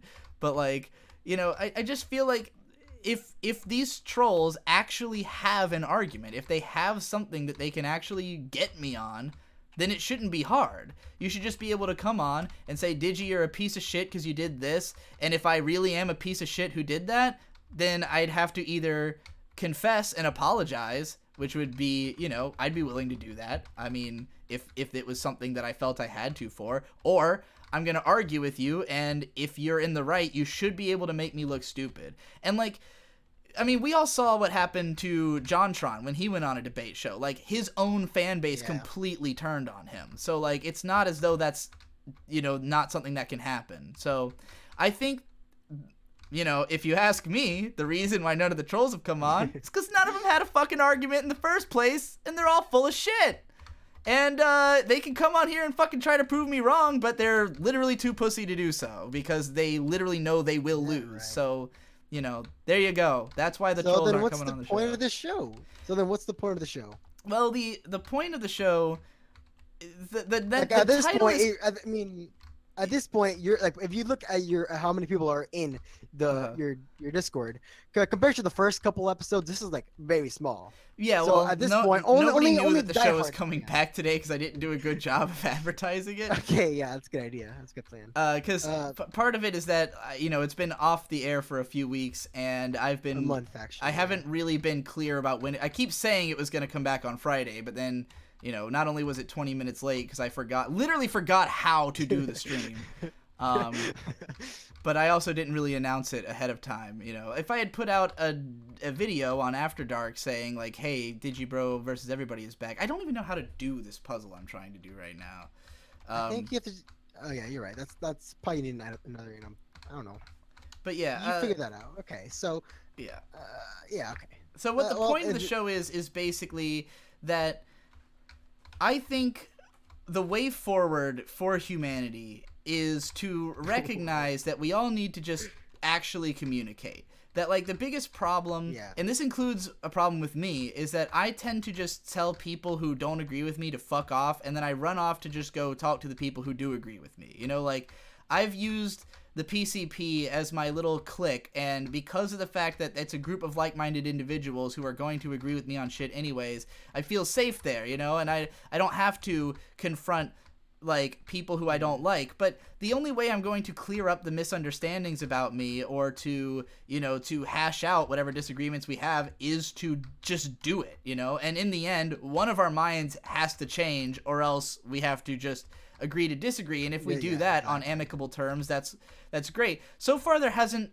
been anyone on this show who like walked away feeling like we didn't understand each other at the end, you know, like their voice wasn't heard, and I haven't never felt like my voice wasn't heard. So and in the few cases where people felt that they, you know, they didn't represent themselves well enough, they've been allowed to come back on and try again. You know, we had that whole hour-long lolicon argument as a result of that. Oh my god, that was so boring. It's really funny. Like, some people really hate it and some people really loved it. So, I mean, that's how the show's gonna go. Anyway, you've talked long enough, so you're getting booted now. By the way, I'm the one who talked about horse girls, just so you know. You're the one who talked about what? Horse girls in the first one, and I thought your Hunter voice Hunter. sounded familiar. Yeah, so I'm an old timer I'm here. gonna put in sick puppy. All right. Are they there? Sick puppy, you there? Yeah, he just put exclamation points in his name. There we go. Hey, what's going on? What you want to argue about? Hey, what's up? You're a piece of shit, and this is why. All right. In January of this year, Devilman Crybaby dropped in Netflix. Yes. And it's the best show ever, and you should love it, but you don't. I gave it like a 9 out of 10. Yeah, but you didn't give it a 10 because of the ending. Yeah. But the ending is perfect. What? The ending. I just think I didn't think it looked good. I didn't like that Rio like got all of his like development at the very end. Like I didn't give a fuck about him through the whole show, and then suddenly the whole last episode is just like his backstory, and it just took away from the drama of watching the fucking world end, you know? I mean, have you read the original manga? Yeah, I have read it. Because, like, the ending is the best part of the original manga. It's, like, that's the part that made it iconic and memorable to me. So, like, while Crybaby is good, like, to lose out on the thing that I most cared about from Devilman, which is the ending, it was really disappointing for me, you know? Yeah, but still, the ending is good, but not for the same reasons as for the manga. Because what do you like about in the anime is a little different, because the anime doesn't focus in politics and in like the Cold War thing that was happening when the manga was written. Mm-hmm. But it's like focused in more love than anything. Right. I would say it's about love versus sociopathy. It's a, you know, Rio is sort of the evil we face in today's society, which is people who think that they know what's best for the world without actually being able to embrace other people and like recognize the things that we value, you know? Like a misunderstanding of human values. Yeah, maybe, but I think it's more like English is not my first language, so okay. I'm trying to look for the word. Lust is more like lust versus platonic love, because there's like a love triangle between the three main guys. Mm-hmm. Because their love between the connection that the three main people in the series have is pure. Versus all the other horrible things that happen in the anime, like raping a bird woman while fighting her. So yeah, and at the end, it all culminates in this beautiful thing where, sorry, I'm trying to translate my post here. You're just like reading your own blog post as the of the ending. Well, I did a video, but it's in Spanish. Okay. So yeah, I'm trying to translate it here. Yeah, so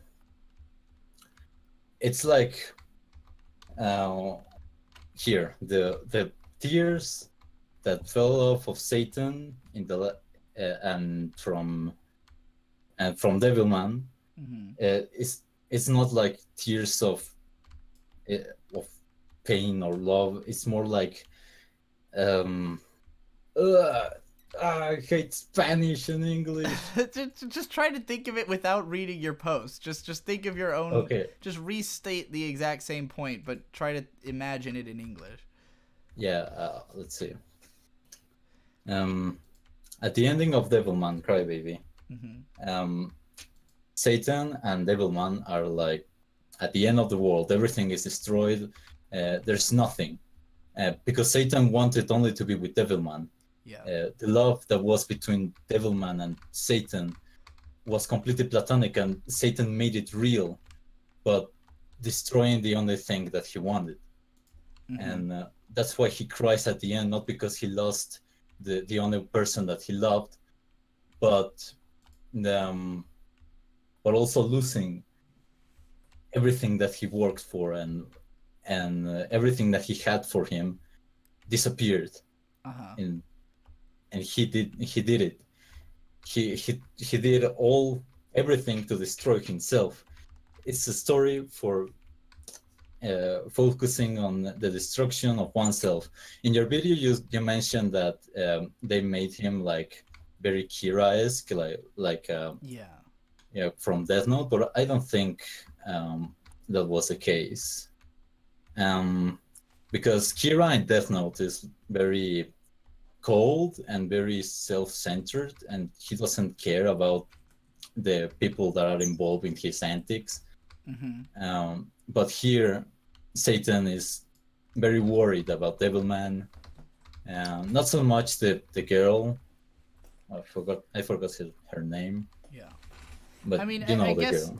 the way I would describe it is that he cares about Akira, but like as a possession of himself. He cares about him insofar as like he doesn't trust Akira to make his own decisions. He wants him to, he basically views him as sort of a pawn who's under his control, and it's like he doesn't really respect him as an individual, and that's why his love is false, or it's a misunderstanding of what love is meant to be, or what healthy love is meant to be. Like, would you say that? I guess, yeah. It's a persecution of love, and the ending is a culmination of that. It has like recycled animation and all that shit, and the scene with the kids, that was fucking awful. But see, that's the thing. I don't dislike the ending thematically. I dislike it just because I felt like if it was like, it's not that the themes were bad, it's that they were badly executed. It's that they took a character who I didn't really care about and centered everything on him while giving us scenes that were just not that engaging. And it's like to take a series whose, like, even if you were going to change the themes and make it about something different, that's all fine. It's just that, like, why wasn't Ryo a more major character throughout the series if it was going to be about this conflict in the end? Why was it not more focused on specifically exploring their relationship if that was going to be the thing that mattered, in the long run? And then, not to say that they couldn't have effectively put it all in the last episode, but like you just said, the whole stuff with the kids was fucking lame, and it was just like, I just feel that you can get good themes anywhere. Any piece of media can, if the person understands the world, they can write interesting themes into a piece of work. What matters is how well the themes are executed to make it good. And the original Devilman isn't iconic specifically because of the themes. It's iconic because the ending looks fucking insane, and it's like, it's so memorable and so iconic that it's just the best, it's the best representation of the theme. It's the most memorable version of the end of the world as depicted in manga, and the anime's not. So, like, even if it's about something different, and even if what it's about is interesting, it's just not, it's not the best at exploring that theme in the way that the original manga was the best at exploring its theme, Yeah, I guess. I think that I've seen a lot of gore shit, so. Yeah, I mean, it's not the gore that makes it interesting to me. It's just the depiction of like this insane, like biblically apocalyptic thing, but in such a definitively like Japanese context. Just that image, that final image of, you know, Satan holding the Devilman body with the fucking crazy ass like angel thing in the background. And not just even how good it looks in the manga, but that it was so influential to like every other depiction of the end of the world in anime. You know, that like not only do I think of that manga, but I also think of Berserk and I think of End of Eva, you know, which both pay pretty obvious tribute to it. And so like it's kind of like it's got loaded imagery, you know. And so to me, if you're going to make a new Devilman, then that's like what you have to get right. And, I mean, granted, Devilman's been fucking that up as a franchise for, you know, since the original. Like, no incarnation of Devilman has been as good as the original manga, and Crybaby might be the second best, you know, but it was just disappointing to ultimately feel like it wasn't a... Up until that point, I felt like it could have been the anime adaptation of Devilman. Even if the themes were a little different, like, if it had been as iconic, I could have told people, like, hey, you don't gotta go read this cheesy old manga that's got a bunch of Monster of the Week chapters. You could just watch Devilman Crybaby. And in the end, I didn't end up feeling that way, you know? Yeah, I guess, but I think it's more because of the director, because you as a very specific way to convey his themes. Have you ever seen his weird shorts? His weird short animations? Like for the Genius Party? Yeah, and I haven't actually seen his Genius Part. I think he has a part in Genius Party. I'm not actually sure about that. Yeah, he has a short in Genius Party. But I think that Tezuka's vision wasn't the same as Yuasa. Yuasa just used Devilman as his way to portray what he wanted, what he believed was Devilman. I feel that Yuasa has done a better job of nailing a theme. Like, I think that Ping Pong is more visually cohesive, that it conveys its themes more clearly and better, that like the ending is way better. So like when I look at Ping Pong, I think, why couldn't Devilman Crybaby have been as good as Ping Pong? You know, like this director is clearly capable. So, you know, even if it's a different theme, I just don't think he nailed this one as well as he had nailed that one in the past. Yeah, I guess so. Ping Pong is, I will call it better than Devilman, but... Well, you said Devilman Crybaby was the best anime ever earlier. Oh, shut up. Well, Serial Experiments Lane is technically the best anime ever, but this is pretty cool. All right. Well, I think we've had our argument at this point. So you're getting yeah. Yeah. Are we bringing in next? Oh, you're behind me now. I didn't even realize that Tom was not there anymore. I'm gonna put in Keyblade Spirit. Sounds like a Kingdom Hearts fan. What's going on, Keyblade? What you want to argue about? Over a year ago, I was listening to an episode of The Pub Crawl. Uh-huh. I don't remember which episode this was, but in it, you and Cider agreed that hypnosis and mind control should be the same tag. Okay. Like porn tag? Yes. I don't remember this conversation at all.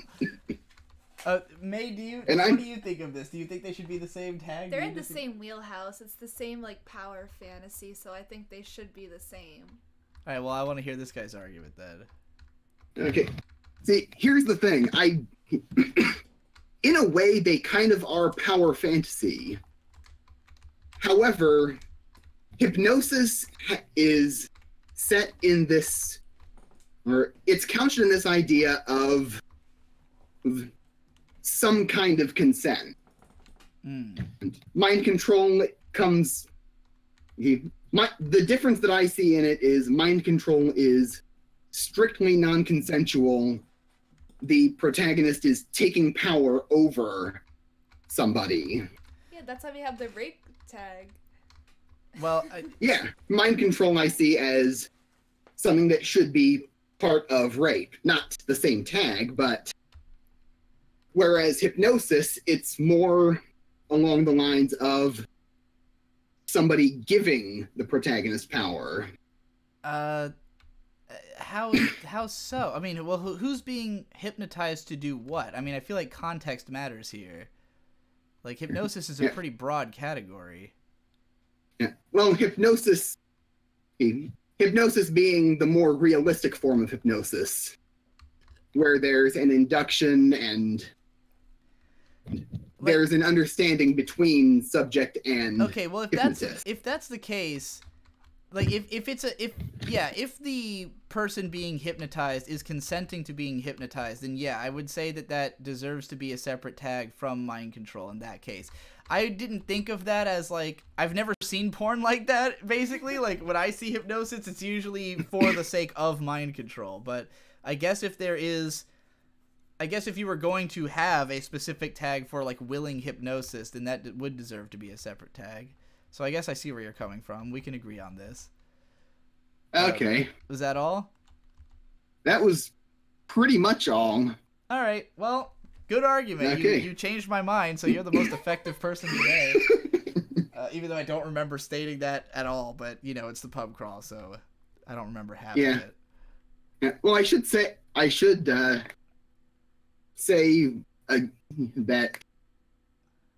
you are right that it's not usually used for the consensual purpose. Yeah, for consensual practice. However, it's there enough. Yeah, I feel it. And yeah, and even when it's shown as hypnosis, it going in, that's more of the mindset that I'm going with. Right. Maybe that's different for other people. Yeah, well, I should have depends on who you specified that earlier. I guess maybe there should be, maybe if it is non-consensual, then that should all be classified as mind control, and only consensual should be classified as hypnosis. What do you think of that? I kind of agree. All right. Well, I think that's a reasonable stance. Let's bring in the next one. All right. The next one, because you're all just fucking. I'm gonna you're bring all just in cattle. Who? Yes. Arrow. He's in here. What's going on? Hey, how's it going? Also, it's Oro. Oro. Nobody can pronounce it right. Yeah. What do you want to argue about? So, my argument is rap music is a waste of production talent and skill. Okay. Well, what's your argument for that? Rap music, as a producer myself, I have been producing music for about 5 years prolifically. Mm-hmm. I have found rap music, the vast majority of rap music, is a waste, especially with this recent upsurgence of trap music and this thudding 808, you know, this broad sound of like reverb-soaked thudding 808s. It's a waste because it's the most simple, simplistic genre, and simplicity isn't bad inherently. Prog rock, people like Rush got their whole thing by just being a 3-piece band with that sounds like a 6-piece band and is absolutely amazing. They're great, but I think Rush is pretty overrated, and I'm not you know, I grew up with Rush because my dad was a big Rush fan, but I don't know. I don't think they've aged that well. You can't deny their influence, though. They were a big impact on music anyway. So rap music, the first thing I ever did in FL Studio, which is my dog choice, is I took an 808, I clipped it, and I added some fucking reverb bells, and like I made a bass line. That's all you have to do, and that's all most people do. But most of the mainstream hip hop production, all these trap, all this trap shit is like, it's the same sound over and over and over again, and it's made by these super talented, super skilled producers that could do so much more, but with what people want and with how music has evolved and how it's been overly stripped down, it's a waste. Because you have these people these Flying Lotus type characters who could do all this shit, and they have all this skill and all this knowledge of music theory. A lot of them went to school for this shit, and all they do is make trap beats. Is that true of Flying Lotus? Does he make trap beats? No. Flying Lotus is a special example because, you know, his Captain Murphy project, and that's what hip-hop music can be. That's the potential that hip-hop music has. So, okay, well, then you're not saying that hip-hop is a waste of time. You're saying that the modern trap is a waste of time. Primarily. However, I will also argue the point for old-school hip-hop. Okay. Because it's all sample-based. That they don't make their own sounds. Everything is stolen, for the most part. They take these loops of, like, old funk records, and they'll loop them over and over. That's how you got the old 90s boom bap sound. And you know what? It's repetitive. It's a waste of talent, because these are people like Dr. Dre and, like, all these people. They're amazing producers, but they just waste their talent on slicing loops. How can you call it a waste of talent if what comes out sounds good? Sorry, I was getting a drink of water. Well, I'm a firm believer of the evolution of music, and that when they first started doing that boom bap sound, it was revolutionary, right? Yeah. Samplers just came out. It was like introducing the technology. And no one does it anymore. It was amazing. So we've evolved past it. We have, yes. But now we've moved on to 808s and 808s, twiddling hi-hats, and I mean, these, sure, in like the realm of like pop music, so but pop music's always slow to change and dinosaurish, you know? Sure, but even in the underground with like the SoundCloud scene, they're all going for the same. But that's because everyone on SoundCloud is trying to be famous. Everyone on SoundCloud is trying to have the next big hit, but there's tons of artists doing like crazy out there hip hop, you know? Like if you're listening to Bus Driver, if you're listening to like Quelle Chris, if you're listening to what's that acid whatever, the one that's like crazy fucking industrial hip hop. I mean, Dialect's always been experimenting, you know. Danny Brown doesn't sound like other rappers, of course, yeah. You know, and he's fairly popular. You've got you know, people, everyone in, well, not everyone, I should just say Tyler the Creator and Earl Sweatshirt had a pretty distinct sound, you know. So like there's plenty of people who are fucking around with it, and some of them are even popular. I mean, I agree that the generic 808 trap sound is you know, it's quickly becoming old hat, but eventually people will get sick of it when they've heard enough of it, you know. Sure. And I have one more music related thing too, and this could go shorter, it could go long. I think Death Grips is a waste of Zach Hill's talent. I think Hella is a vastly superior project. I think it's much more like Hella wasn't necessarily innovative. His project, was it? That's true. It was a collaborative project, but he was still a big driving creative force in it. I think that a lot of people underestimate, because personally, and I didn't realize this until kind of recently, Death Grips is mostly just Zach Hill playing drums. Like, most of what you're hearing is just him. I think he just plays on an electric drum kit, and Flatlander just, like, plugs samples into each of the drums, and then he just kind of goes apeshit and makes a beat out of it. So, like, I think if anything, it's extremely innovative that they've found a way to make something that sounds like it's produced in a, you know, an FL Studio or something, but it's, or, you know, I shouldn't say that shouldn't be something to strive for. I mean to say, like, it's something that, like, sounds like hip-hop, even though it's mostly performed by a guy on a drum kit, you know, and, you know, it's fascinating what they've managed to do, and all their albums have, you know, evolved that sound and done something different with it. Now, granted, I do think that, I will say that I think people overstate, like, how original or even, like how much goes into their music, because I do think most of it's made pretty simplistically, and that's why they can crank out albums so quickly, is that it's not exactly that they're writing like something super technical. It's more like we found a really it's almost cool like a jam palette. session. Yeah, like we found a cool sound palette and a great beat or a great groove to play it with, and then we just verse chorus versed it and ride screamed some shit, but like it's just sounds good, you know, and like, and I think that that's the main appeal of it, is simply that it sounds good, not so much that it's like musically technically impressive. if you want that, go listen to JPEG Mafia, you know, who actually is doing. Listen to him. I listen to JPEG Mafia clipping, all those fun guys. Yeah. Well, so if you like all that, then you know hip hop's it is in good hands in some sense. Definitely, but they do something that hip hop doesn't do, and that's clipping especially. I've been jamming out to clipping lately, and they do this thing. Oh, it's clipping, bitch. And they do this amazing thing where the instrumentals that they make sound like what they're rapping about. They don't use these like the same cookie cutter bullshit that the vast majority of rap music that I've heard has. Yeah. Not all of it. You have your Captain Murphys, your clippings, your Death Grips. I mean, the vast majority of rock music just uses the same, you know, 2 guitar bassist, tones, drummer, same tones. Like, it's funny.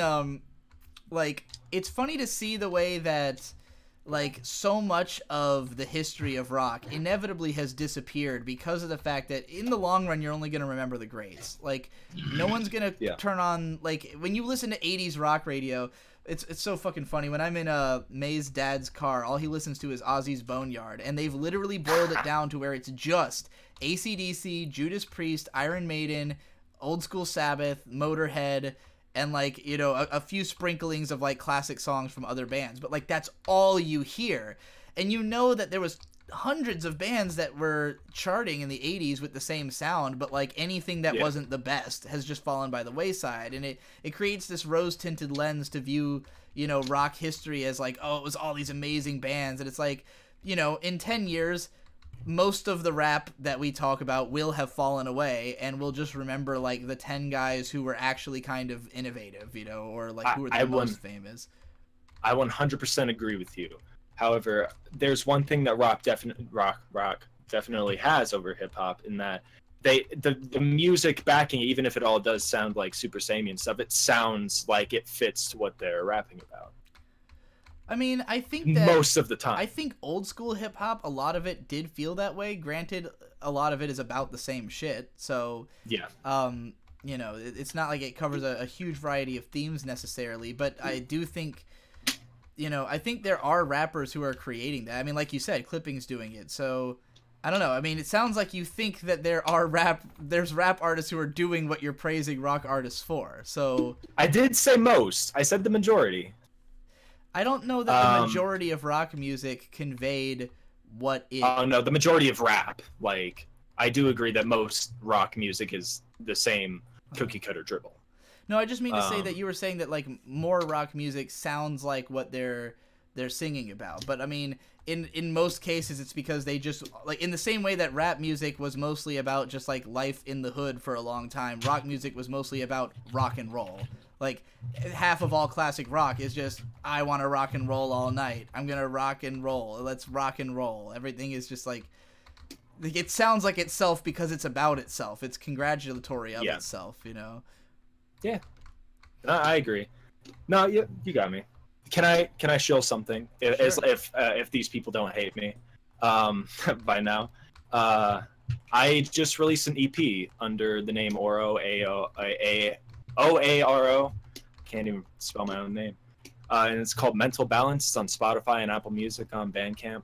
It's an electric orchestral. Good name. Electric. Yeah, it's yeah, well, yeah, it's different. It's like all Chinese influenced. Okay. Yeah. Might have I worked I worked real hard on it, and I would appreciate if you guys would go check it out. Yeah, anybody who's interested in Chinese influenced electronic orchestral music, which I can't say I've ever heard any of.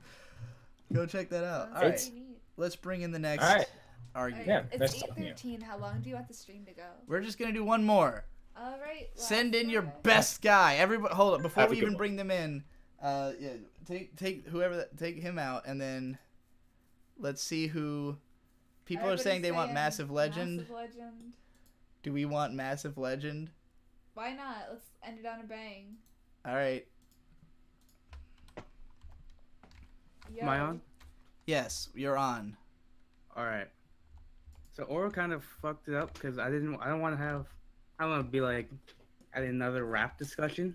Okay. My original argument was that I think that Kanye is gonna go down as the greatest rapper of all time. I don't disagree with that at all.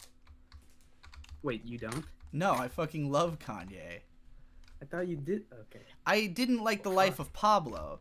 However, My Beautiful Dark Twisted Fantasy is like one of my top 10 favorite albums, and I love Ye, the new album. I'm not the biggest fan of Kids See Ghosts compared to other people, but I do love the Ye album. I identify with Kanye West a lot. I agree with a lot of his outlandish statements and his general presence. I've been planning to make a song called White Kanye West for a while, but you know. Yeah, I have definitely turned Kanye tweets into your tweets. Oh yeah. I've seen those. Yeah. Those are hilarious. And I recently followed him on Twitter for the same reason, that I started reading his tweets and realizing that they sounded like I tweeted them. So that's why I followed him. I had a backup argument then. I think that the Akira film is superior to the manga, despite what most people say. Why? Well, just because. Okay, so I feel like both the manga and the film go for two different things. Whereas like the manga tries to tell more of a linear and cohesive story. Yeah. The anime definitely just tries to kind of like show this world of Neo Tokyo, and Otomo does that way better than I think he does in the manga, just through the animation and how well made and how well animated it is. And also I just think that I just rather have that like kind of like convoluted story in the anime. That's a little harder to I think it's understand. It's definitely defensible. I would have a difficult time picking a definitive favorite, because I do really like the manga and like the story and the fact that it, you know, ends up being like a great, well-told epic tale. But at the same time, we live in a world rife with well-told epic tales. I don't necessarily know that we needed that. I think the reason that the movie has survived as a more iconic telling is simply because, like, even if the manga is better as a story, it is less unique. Like, being good is less unique than being whatever the hell the Akira movie is, you know? So, yeah, I think that there's definitely a case to be made there. Yeah, and, like, I still think that the manga is, like, great and one of the best, like, manga period. But I just feel that, like, the anime is a much more, like you said, unique story than the original. Well, I think that your argument is reasonable. What the hell? We agreed on both things you came in with. So, all right. Well, that was Massive Legend. What a massive legend. Now I guess we can wrap this up now, because I already fucking lost the game and had to restart it. So, like, at this point, I'm fucking sick of playing it. All right, everybody, that's it for this episode of DigiBro versus Everybody. It was a little slower because we didn't really plan it well, and I fucking literally forgot how to do the show. But hey, at least now people know it's back. I only want to do this on Fridays, because originally the reason we were doing 2 a week was to get the Twitch affiliate shit, which we got, and then immediately did not do another live stream for 2.5 weeks. But it was also because I just, you know, it was like a fun, exciting, hey, everyone's got a million arguments. But now we've slowed down a little bit. There's fewer people with, you know, like we've already made so much progress on being understood. A lot of the broad topics are gone. So now we need people bringing more specific shit. But yeah, next Friday, same time, same place, same bat channel. And now I gotta find the mouse so I can end the stream. Good job. I still haven't done it yet. Hold on. Here we go. Bye.